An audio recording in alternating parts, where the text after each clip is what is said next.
চিলেকোঠার কবে জন্ম হয়েছিল বা কে আবিষ্কার করেছিল জানি না, তবে মানুষ চিরকাল চিলেকোঠাকে ব্যবহার করে এসেছে কিছু লুকিয়ে রাখার জন্য,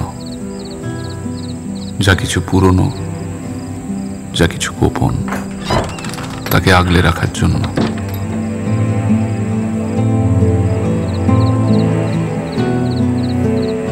1971-এর কলকাতা শহরে এমনই এক চিলেকোঠা খুঁজে বার করতে হয়েছিল,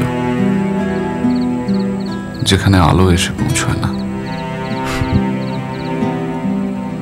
আমার অন্ধকার ভালো লাগে মঞ্জুরি, কিন্তু এবার মনে হয় আমায় যেতে হবে। কোথায় যাবে তুমি? কোথায় পালাবে? কত দূর যাবে পালিয়ে? আমাদের চেয়ারম্যান বলেন পাহাড়ের মতো মৃত্যু। আমার খুব ইচ্ছে করে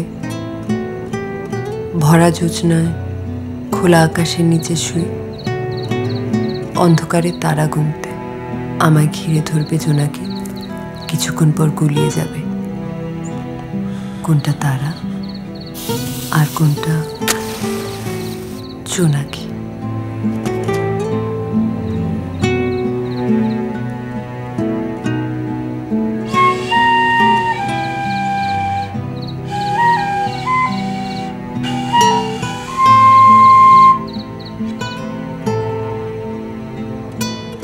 বাঁশিটা থেকে আজকাল আর সুরই বেরোয় না। কোনোদিন ভেবেছিলাম এই অন্ধকার ঘরে আবার দেখবো তোমায়। আমি তো তোমাকে ছেড়ে চলে গেছিলাম। তুমি আমায় ছেড়ে যাওনি তো, তুমি গেছিলে তোমার স্বপ্নের কাছে।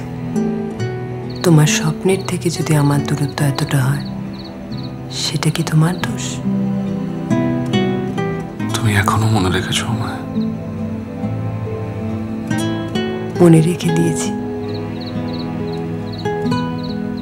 দেখবে।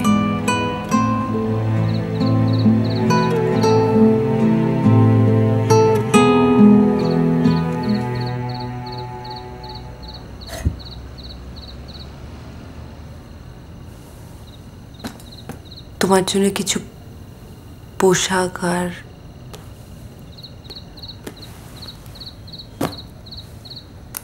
মৃত স্বামীর পোশাক শেষমেশ মৃত প্রেমিকের পোশাক না হয়ে দাঁড়ায়। তুমি আর এভাবে এসো না মঞ্জুরি। খাবারটা সিঁড়ির কাছে রেখে দিও, ঘরে আসার দরকার নেই। চাঁদ পোহালে আজ রাত পোহালে